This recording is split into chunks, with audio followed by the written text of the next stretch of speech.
오늘 우리에게 주시는 하나님의 말씀은 창세기 13장 5절에서 18절까지 말씀입니다.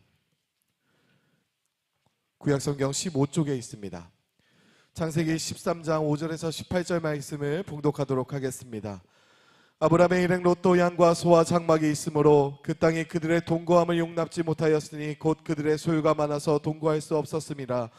그러므로 아브라함의 가축의 목자와 롯의 가축의 목자가 서로 다투고 또 가나안 사람과 브리스 사람도 그 땅에 거하였는지라. 아브라함이 롯에게 이르되 우리는 한 고륙이라. 나나 너나 내 목자나 내 목자나 서로 다투게 말자. 내 앞에 온 땅이 있지 아니하냐. 나를 떠나라. 내가 좌하면 나는 우하고 내가 우하면 나는 좌하리라. 이에 롯이 눈을 들어 요단들을 바라본즉 소알까지 온 땅에 물이 넉넉하니 여호와께서 소돔과 고모라를 멸하시기 전이었는고로 여호와의 동산 같고 애굽 땅과 같았더라. 그러므로 롯이 요단 온 들을 택하고 동으로 옮기니 그들이 서로 떠난지라.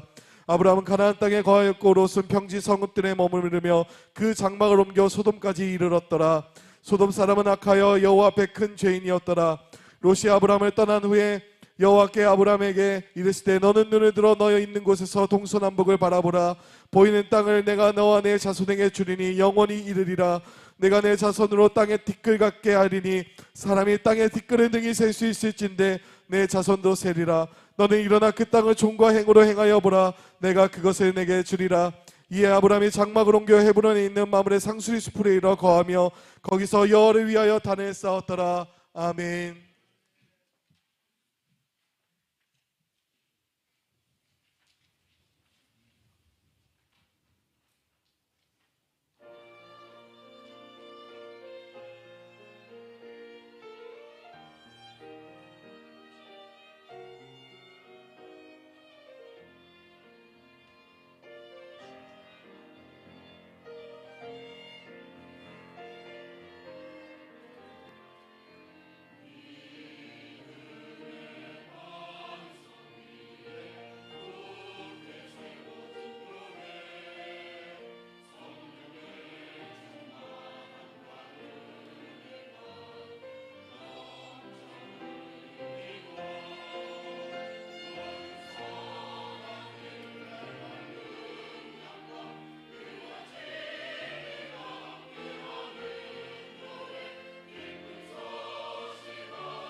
복된 주일 아침 말씀으로 은혜 받으시길 바랍니다.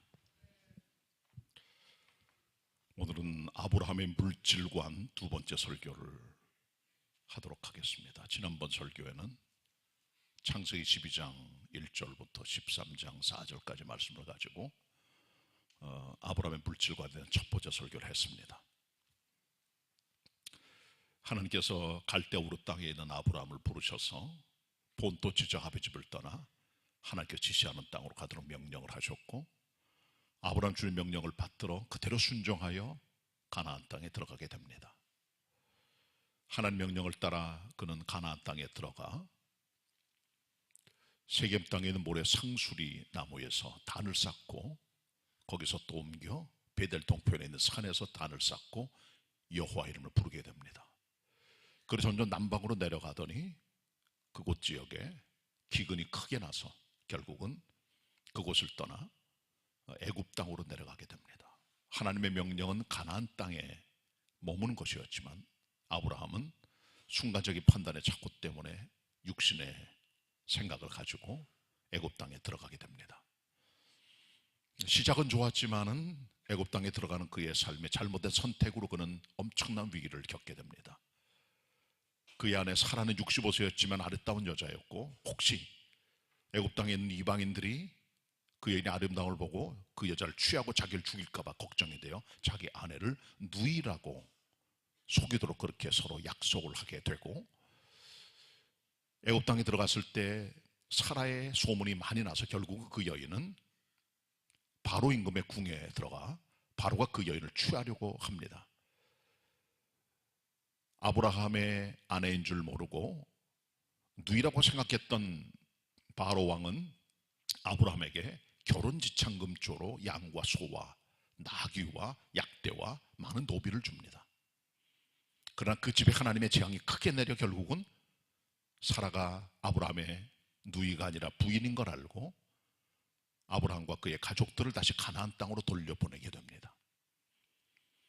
애굽 땅에서 나올 때 아브라함은 큰 부자가 되어 있었습니다. 왜냐하면 하란 땅에서 나올 때 얻었던 많은 소유와 종들, 그리고 결혼지참금조로 받았던 바로 왕이 준 많은 선물들을 합해서 그는 큰 거부가 되었고, 그를 따라갔던 롯도 큰 거부가 됩니다. 그리고 이제 그들은 다시 가나안 땅에 들어와 거하게 됩니다. 아브라함은 큰 위기를 겪게 됐지만 하나님의 은혜로 거부가 되었고, 물질을 따라갔던 그는 물질을 따라가는 자기 자신이 아무것도 없으며 오히려 모든 물질은 주님의 위로부터 내려오는 은혜임을 경험하게 되는 것이죠. 자, 그리고 그 다음 사건이 13장 5절부터 18절의 내용으로 연결이 됩니다. 자, 문제는 이제 다툼입니다. 가나안 땅은 블루오션이 아니라 레드오션이었습니다. 산지였고 땅이 이렇게 넓은 지역은 아니에요. 그러다 보니까 이 두 사람 아브라함과 롯의 가축이 너무 많아서 그 땅이 그들을 용납할 수 없었고, 함께 동거하기엔 너무 땅이 작아 아브라함의 목자들과 롯의 목자들이 서로 다툼을 하게 됩니다. 거기서 그들이 불편한 관계를 겪게 되고, 삼촌과 조카는 이전과 다른 어떤 모습으로 대할 수밖에 없게 된 것이죠. 그것이 오늘 본문에 나오는 사건의 시발점입니다. 자, 우리 13장 5절 같이 보도록 하겠습니다. 7절 상반절까지 제가 읽도록 하겠습니다. 창세기 13장 5절로 7절 상반절. 아브라함의 일행 롯도 양과 소와 장막이 있으므로 그 땅이 그들의 동거함을 용납지 못하였으니 곧 그들의 소유가 많아서 동거할 수 없었음이라. 그러므로 아브라함의 가축의 목자와 롯의 가축의 목자가 서로 다투고. 아멘. 여기까지만 봅니다. 왜 이들이 다퉜을까요? 아마도 가장 기본적으로 작은 땅덩어리에 함께 살다 보니까 소유물의 구분이 불명확했을 겁니다. 이게 아브라함의 목자 양들인지 손지 아니면 롯의 소유인지, 거기서 서로 간에 다툼이 있었겠죠. 더 나가서 이들은 아마도 좋은 목초지라든가 아니면은 물이나 시냇가를 선점하는 일 때문에 갈등을 겪었을 겁니다. 눈에 보듯 뻔합니다. 중동 지역은 물이 없어요. 광야지대가 많고 산지기 때문에 물 얻는 게 보통 일이 아니었죠. 그리고 목초지를 얻어 거기서 물을 마셔야 사람도 살고 가축도 기르게 되는 것이죠. 작은 땅덩어리 그들은 서로 갈등했고 서로 용납하지 못했고 동거하기 힘이 들었습니다. 그 다투게 되죠. 인생의 많은 문제는 다툼을 유발합니다. 특별히 소유가 있을 때 사람들은 다퉈요. 없을 때는 싸울 게 없어요. 왜? 없으니까. 뭐가 있어야 싸우죠. 그러나 있으면 꼭 다툽니다. 부모님의 유산이라든가 어떤 공동소유의 것들 함께 나눌 때 퍼센테이지 때문에 싸우고 갈등을 누리고 하는 것이 우리 인간들의 평범한 모습들입니다.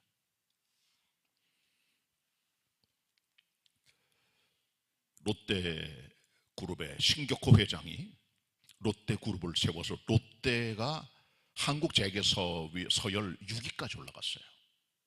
아들이 둘이 있습니다. 큰아들은 신동주, 둘째 아들은 신동빈인데 경영권 다툼 때문에 굉장히 어려운 사건까지 갔고 형제간의 의가 상하고 재판까지 가서 결국은 동생이 승소했지만 그러나 100% 끝난 건 아닙니다. 아직까지 갈등의 소지가 남아있어요. 소유가 있으면은 싸우죠. 왜? 재벌들이 갖고 있는 소유는 엄청난 분량의 것이기 때문에 그런 것이죠. 한진그룹을 세운 분은 조중훈 회장인데 그가 세상을 떠난 그의 아들 조양호 씨가 회장이 됐지만 그도 2019년에 세상을 떠나게 됩니다. 땅콩회장으로 유명한 조현아 전 한진그룹 부회장과 그 동생인 조원태 사이에 갈등이 생기죠. 서로의 우호 지분을 확보하고 결국 싸움을 했지만은 조원태 씨가 가져가 그가 그룹 회장이 되죠. 재계 서열 11위입니다. 한진그룹이 아시아나까지 인수했죠. 재벌가들은 가진 게 많아요. 일단 한 번 소유하는 게 그들의 삶에 엄청난 이득을 주는 겁니다. 그러나 작은 것이라도 사람들은 싸워요. 크기에 상관없이 다툽니다. 소유는 사람들에게 다툼을 일으키게 됩니다. 성경시대에 있었던 아브라함과 롯의 다툼은 지금도 여전히 현재 진행형입니다. 우리가 지금 다투고 싸우고 소유권 분쟁 때문에 어려워하는 것들은 이미 아브라함과 롯 때 있었던 수천 년의 사건의 재현입니다. 아담의 DNA가 우리 안에 다툼을 만들어내는 거죠. 이 다툼은 영입니다. 한번 사람 다툼의 영이 들어가면 주체할 수가 없어요. 끊임없이 그것 때문에 싸우고 재판까지 가고 의다상하고 서로 원수까지 되는 것이 바로 다툼의 영임을 우리가 기억해야 되는 것이죠.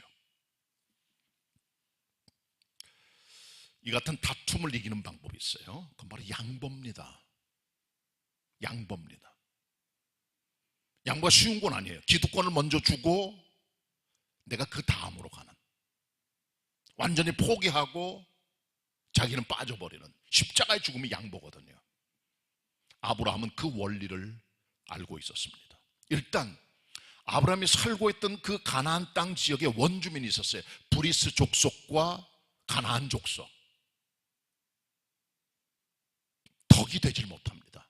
삼촌과 조카가 소유권 분쟁 때문에 싸우고 다투고 갈등을 일으킨 걸 봤던 그 동네 사람들이 여호와 신앙 가진 사람이 뭐 저래라고 했을 거예요, 분명히. 그래서 결국은 아브라함은 자기 동생, 자기 조카 롯을 불러 말합니다. 내 앞에 온 땅이 있지 않냐? 넌 나를 떠나가라. 내가 좌하면 나는 우하고 내가 우하면 나는 좌하겠다. 선택권을 100% 자기 조카 롯에게 양보를 하죠. 포기한 겁니다. 네가 좋은 건 다 가져. 나는 그 다음이야. 라고 하는 삼촌의 결단, 아브라함의 양보와 배려와 포기의 마음을 우린 배워야 됩니다. 이건 그냥 되는 게 아니에요. 하나님에 대한 절대 신뢰와 십자가의 죽음의, 자기 죽음의 역사가 이런 사람을 만들어내는 겁니다. 자, 본문 계속 봅니다. 15장 7절부터 9절까지입니다.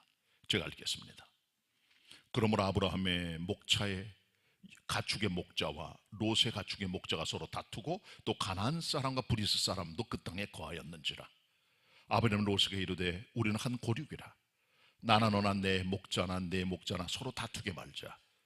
같이 봅니다. 9절 시작. 네 앞에 온 땅이 있지 아니하냐. 나를 떠나라. 내가 좌하면 나는 우하고 내가 우하면 나는 좌하리라. 어른이 먼저 양보를 해요. 조카에게. 이 땅이 다 내 것이다. 내가 먼저 선택해. 내가 좌하면 내가 우하고 내가 우하면 자겠다라고 하는 유연성. 그 십자가의 자기 죽음, 양보와 배려와 포기. 이게 중요합니다. 다툼을 이기는 길은 그 방법밖에 없어요. 양보하면 끝납니다. 포기하면 모든 게 끝나버리고 말아요. 그러나 계속적으로 소유에 대한 욕망과 탐욕을 부리면 그 갈등 계속될 뿐 아니라 나중에 인간관계가 깨지고 원수까지 가는 아픔을 우리는 살면서 경험하게 되는 것이죠. 강원도 원주 신림에 가면 가나안 농군 학교가 있습니다. 김범일 장로라고 하는 분이 거기서 교장을 하셨는데 아주 인품이 좋고 훌륭한 분이고 효를 많이 강조하는 그런 신앙이네요. 그 아버지는 김용기 장로님, 막사이사의상을 받은 우리나라 최초의 농민운동의 개척자죠. 아들이 셋이에요. 큰형님은 김종일 목사님입니다. 한 번은 제가 원주에 가나안 농군학교 들어가서 그 김범일 장로님 공무 때문에 가서 만나게 됐어요. 저를 영접하고 차를 마시는데 들어갔더니 가운데 큰 책상과 의자가 있는 거예요. 난 그 자리가 김범일 장로님 자리인 줄 알았어요. 그분이 교장이니까. 근데 옆에 그보다 작은 책상과 의자가 옆에 있는 걸 제가 봤어요. 근데 거기서 진무를 보는 거예요. 이 장로님이. 좀 물어봤어요. 장로님 왜? 장로님은 이 작은 책상에 앉아서 진무를 보시고 그랬더니 우리 가나안 동굴학교 설립자 아버지가 돌아가시고 대를 이어 이사장을 하시고 가장 높은 분은 저희 형님이세요. 저는 형님이 자주 안 오지만 형님을 위해서 여기 자리를 만들고 형님이 우리 모든 우두머리임을 제가 인정하고 책상과 자리를 놔둔 겁니다. 저는 섬기는 종이죠 뭐. 형 밑에서 제가 딱 느끼는 순간 이 집안은 될 집안이다, 뭔가 되는 집안이다 느꼈죠. 가나안 동굴학교 재산이 꽤 됩니다. 경영권과 소유권도 있어요. 그러나 철저히 동생이 형을 위해 양보하는 걸 보면서 훌륭한 분이라고 느꼈습니다. 삼포능자라고 하는 미우라 아야코 일본의 극 작가가 있습니다. 크리스천 문학가죠. 이분은 척추 결핵을 오랫동안 앓고 자기가 사랑했던 남자를 같은 병으로 보냈어요. 세상을 떠나게 되죠. 그리고 미우라 상과 결혼해 미우라 아야코가 됩니다. 믿음이 좋은 자매님이에요. 이 사람의 남편은 시의 공무원이었어요. 봉급이 얼마 안 돼요. 결혼에 함께 살다 보니까 생활비가 넉넉하지 않아서 작은 그들이 살고 있는 신접살림 집에 담장 하나를 헐어서 거기다가 가게를 만들었습니다. 자파상이죠 뭐. 근데 이 미우라 상이 사람이 착해요. 친절하고 그리스도인답게 사람을 정성으로 대하니까 손님이 다 글로 오는 거예요. 주변 가게는 안 가고. 아야코 상이 부담이 된 거예요. 야, 이거 우리 집에 손님 올리니 옆에 있는 가게가 얼마나 힘들까. 그래서 물건을 안 갖다 놔 일부러. 그리고 옆에 가게 가서 사시라고 하면서 손님을 옆에 가게로 보냅니다. 함께 공생하기 위해서. 그리고 결국은 장사를 그만두고 소설을 쓰죠. 그게 베스트셀러가 된 빙점이라고 하는 소설입니다. 양보의 천사 같은 사람이죠. 그렇게 평생을 살아요. 그분은 소유하려고 안 하고 베풀고 나누어 주는, 양보하는 모습을 보여주고 있음을 우리는 배우게 됩니다. 우리가 20년간 돕고 있는 태국의 선교사님 계세요. 심선교사님, 부인은 김선교사님. 제가 부산에서 목회할 때 저희 교회 집사님이었어요. 부부가 나중에 신학을 해서 선교사로 자원하여 태국 가서 지금 일 열심히 하고 계십니다. 지금도 우리가 협력 선교로 돕고 있어요. 근데 심선교사님 부인인 김선교사님 아버지가 울산에 으뜸 가는 재벌입니다. 돈이 많은 분이에요.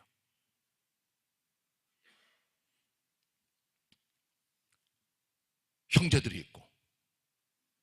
근데 부자들일수록 그 자녀들이 유산에 대한 관심이 많아요. 선교사님 부부가 생각합니다. 부모님도 예수 안 믿고 형제도 예수 안 믿는 사람들인데 우리가 욕심 보이지 말자 하고 심선교사님, 장인, 장모님 그리고 가족들 앞에서 유산상속 포기를 선언하게 됩니다. 우리는 아무것도 안 받겠다고. 그리고 그 아버지는 자기 유산을 다 다른 형제들에게 나눠줘요. 왜? 안 받겠다 그러니까. 그리고 이 두 분은 다 나눠주면은 자손들이 잘할 줄 알았는데 두 분이 병이 드니까 유산상속 받은 자녀들은 부모님 돌보지 않는 거예요. 오히려 선교사로 와 있는 태국에 있는 분들이 가서 그들을 섬기고 병상을 지키고, 그 부모님들은 결국은 이 사위하고 내 딸이 대체 뭐 하는 사람인가? 유산 포기하고 유산 나눠준 놈들 하나도 안 오는데 오히려 받지 않은 사람들이 와가지고 이렇게 하다니 라고 감동을 먹고 예수 믿고 세례받고 세상을 떠나게 되죠. 그 형제들도 유산은 받았지만 엄청난 임팩트를 경험하게 됩니다. 그리스도의 사람들은 아브라함의 양보하는 자기 죽음의 신학을 배울 필요가 있어요. 자, 이제 그 다음 부분입니다. 아브라함이 내가 좋아하면 나는 우하고 너는 내가 우하면 나는 좋아하겠다라고 얘기를 하죠. 그리고 나서 롯이 삼촌의 말을 듣고 이것저것을 쳐다보니까 요단 동편에 뜰이 있어요. 비옥합니다. 물이 넉넉합니다. 여호와의 동산 같고 애굽 땅 같아요. 목초지가 있고 물이 있고 시내가 있고 우물이 있고 밭이 있고 아주 환경이 최적지입니다. 사람 살기 좋고 농경과 목축의 최적지예요. 야, 여기로구나. 그리고 결국은 그쪽을 택하여 요단 동편으로 아브라함을 떠나 롯이 이사를 가게 됩니다. 근데 그곳에 소돔과 고모라가 있었던 거예요. 점점 문화가 발달되고 도시 형태를 띠고 있고 뭔가 흥청망청거리는 소돔과 고모라 땅으로 롯은 들어가 살게 됩니다. 근데 이 소돔과 고모라는 여호와 앞에 악한 민족이었고 큰 죄인이었다라고 말해줍니다. 그들은 눈에 보이는 선택을 했지만 최악의 결과를 초래하게 됩니다. 본문 10절 같이 보도록 하겠습니다. 13절까지 제가 읽겠습니다. 이에 롯이 눈을 들어 요단들을 바라본즉 소알까지 온 땅에 물이 넉넉하니 여호와께서 소돔과 고모라를 멸하시기 전이었는 고로 여호와의 동산 같고 애굽 땅과 같았더라. 그러므로 롯이 요단 온 들을 택하고 동으로 옮기니 그들이 서로 떠난지라. 아브라함은 가나안 땅에 거하고 롯은 평지 성읍들에 머무르며 그 장막을 옮겨 소돔까지 이르렀더라. 같이 봅니다. 13절 시작. 소돔 사람은 악하여 여호와 앞에 큰 죄인이었더라.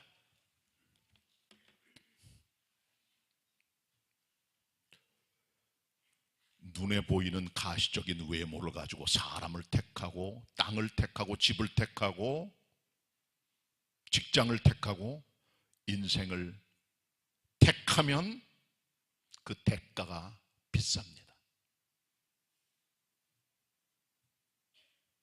사람을 택할 때 외모로 보지 말고 중심을 봐야 돼요. 정치인도 줄을 서야 되고, 여러분 인생을 투자할 사람이 누군가를 잘 보셔야 돼요.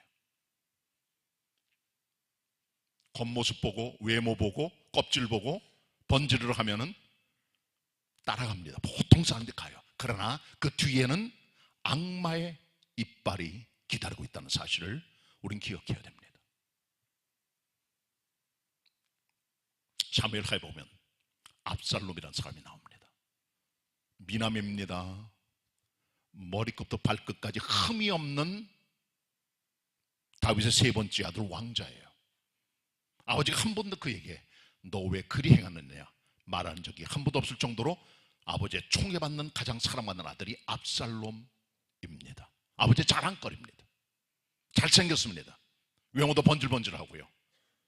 여성들이 그 남자를 볼 때마다 가슴이 설레일 뿐 아니라 땀빡 죽습니다. 머리카락도 치렁치렁 늘어뜨려서 머리칼의 모습이 장난이 아닙니다. 사람들의 마음을 매혹하는 매력이 있었어요. 이 사람에게는요. 연예인 같은 기질이 있었어요. 그러나 그 속에는 음흉한 잔인한 복수심, 분노심, 야망이 있었어요. 아버지 모르게 구테타를 도모합니다. 때가 무르익습니다. 헤브론에 갑니다. 왕됨을 선언합니다. 백성들의 마음이 다윗을 떠나 압살롬에게로 돌아갑니다. 그리고 이 압살롬은 자기 아버지 죽일 계획을 짜줘요. 나중에 물론 하나님의 은혜로 다윗이 승리하고 복권되고 압살롬 비참하게 죽게 됩니다. 압살롬에게 붙었던 사람은 전부 다 파멸의 길을 걷게 돼요. 주인을 잘 선택해야 돼요. 내가 택하고 따라간 내 주군이 어떤 사람인가? 그 음흉함, 그 계략, 그 음모, 시커먼 속, 그 구테타의 마음, 그 분노, 그 원수 갚는 마음, 그 야망과 야심 함께 다 죽는 겁니다.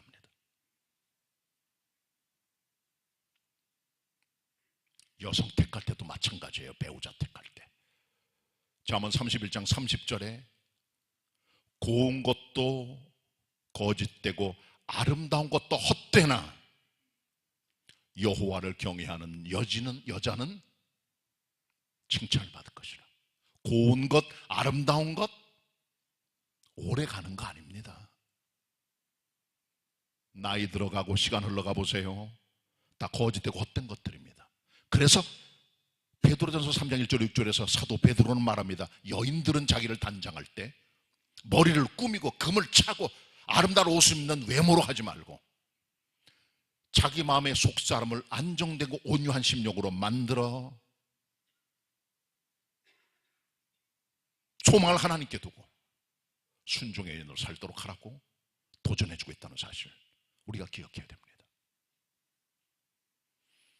잠언 14장 12절에 어떤 사람에게는 사람 볼 때는 바른 것 같지만 결국은 파멸의 길이라고 말해줍니다. 그리스도의 사람들은 눈에 보이는 시각적인 어떤 것 때문에 롯이 결정했던 것처럼 요단들, 넉넉한 물, 비옥한 땅, 그러나 그 속에는 소돔과 고모라가 기다리고 있는 그 엄청난 죄악의 땅으로 불나방처럼 들어가는 거예요.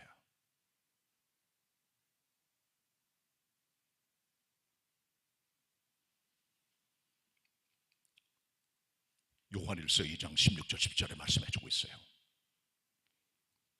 이 세상에 있는 것들을 사랑하지 말아라.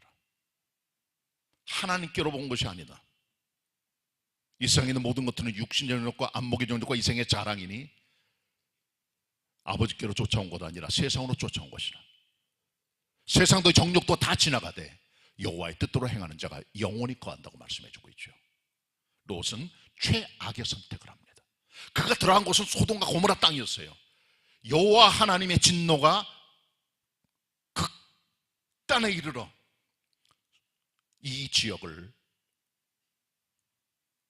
유황불로 멸하기로 작정한 그런 땅이었습니다. 최악의 땅.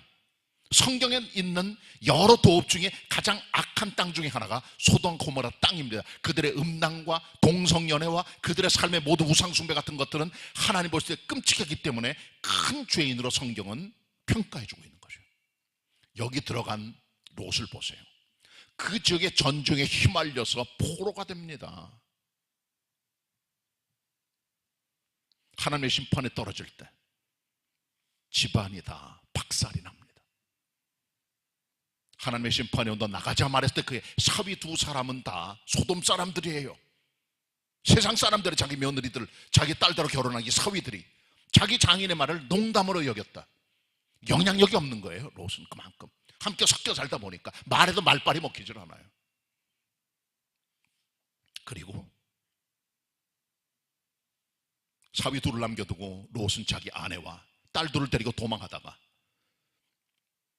소돔 고모라 땅에 있는 남겨둔 집과 재산을 바라보기 위해 뒤를 쳐다봤던 롯은 소금기둥이 되었다. 세상에 대한 아쉬움 때문에.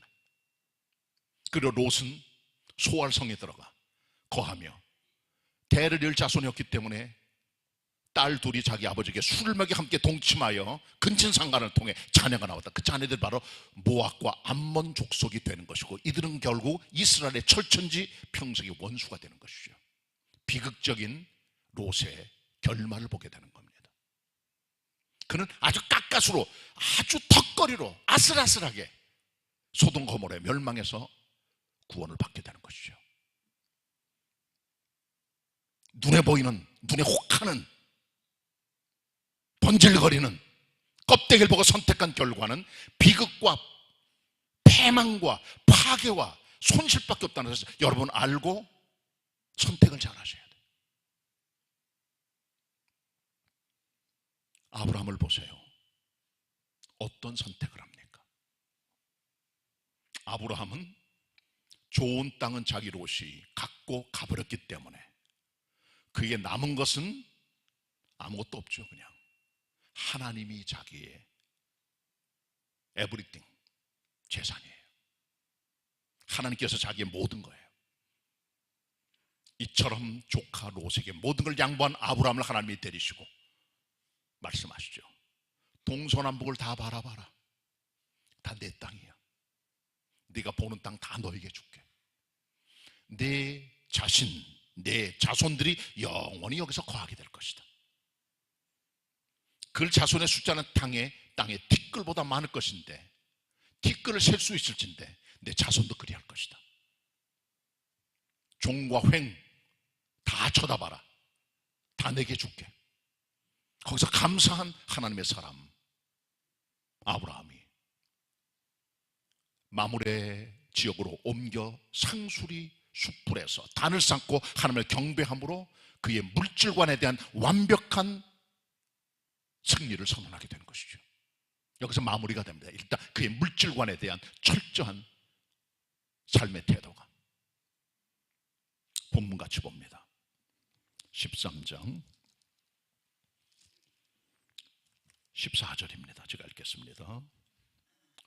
롯이 아브라함을 떠난 후에 여호와께서 아브라함에게 이르시되 너는 눈을 들어 너 있는 곳에서 동서남북을 바라보라. 보이는 땅을 내가 너와 내 자손에게 주리니 영원히 이르리라. 내가 내 자손으로 땅에 티끌 같게 하리니 사람의 땅에 티끌을 능히 셀 수 있을진데 내 자손도 세리라. 너는 일어나 그 땅을 종과 횡으로 행하여 보라. 내가 그것을 네게 주리라. 18절 같이 보십니다. 시작. 이에 아브라함이 장막을 옮겨 헤브론에 있는 마므레 상수리 숲으로 이르러 거하며 거기서 여호와를 위하여 단을 쌓았더라. 아브라함은 이미 전과가 있는 몸입니다. 비싼 레슨비를 애굽 땅에서 지불했어요. 하나님 명령, 내가 내게 지시할 가나안 땅에 거하라. 점점 남쪽으로 내려가더니 거기 기근이 오니까 세계 4대 문명의 발상지요, 최고의 문명과 비옥한 옥토와 강이 있는 애굽 땅에 내려가게 되죠. 거기서 그는 거짓말을 했고 부부관계 위기가 왔고 가정 깨질 위기, 생존의 위협 겪게 되죠. 얻은 것보다 잃은 게 더 많은 거예요. 결국 정상적 선택이 어떤가를 그는 이미 레슨비를 비싸게 지불하고 애굽 땅에서 경험했던 겁니다. 그는 다시 무너지지 않았어요. 욕심을 부리지 않았습니다. 조카에게 양보합니다. 그리고 하나님께서 나의 모든 것 되심을 알고 하나님의 은혜로만 재산이 획득되는 걸 알았기 때문에 그는 하나님 자신을 자기 자신의 하나님으로 믿고 그가 나의 모든 것 되시며 나의 재산임을 그는 깨닫게 된 것이죠. 그리고 하나님께로부터 더 큰 축복, 복의 근원되는 은혜를 통해 대대손손이 하나님의 허락한 땅을 누리게 되는 은혜를 경험하고 거기서 그는 단을 쌓고 하나님 앞에 경배하며 그의 물질과 관련된 삶의 태도를 완전히 종식하고 경배하는 삶으로 들어가게 되는 것입니다.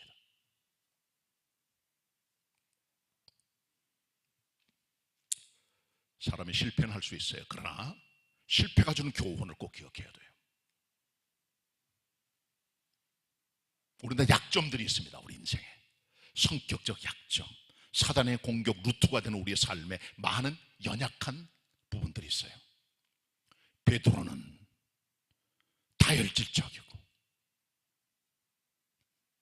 불안정하고 흠이 많은 사람이에요.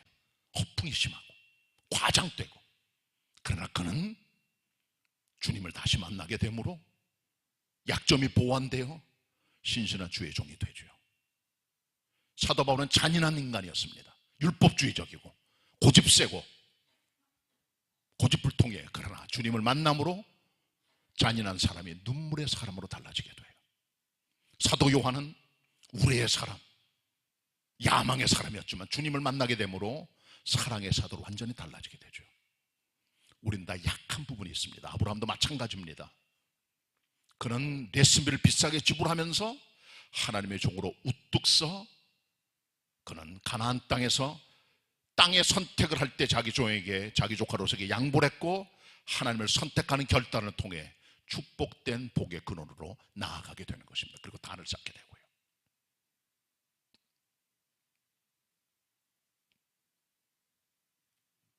말씀을 정리합니다. 다툼은 턱이 안 됩니다. 하나님의 종들의 품격을 깎아먹습니다. 우리를 불편하게 만들고 많은 관계를 깨뜨리게 됩니다. 양보와 십자가의 죽음으로 이겨내야 됩니다. 눈에 보이는 가시적인 번지르르한 껍질, 문화 쫓아가시면 안 됩니다. 그 안에는 마귀의 발톱이 기다리고 있어요. 하나님의 유황불의 심판이 기다리고 있어요. 롯 같은 눈에 보이는 가시적 선택을 통해 엄청난 파괴와 파멸로 가는 삶이 아니라 하나님을 선택하고 하나님을 믿는 것이 바른 선택임을 알고 나가는 믿음의 태도 가지고 살아갈 수 있는 하나님의 사람이 다 되시기를 축원합니다. 기도하십시다. 하나님 아버지, 저희들 다툼의 영에 사로잡혀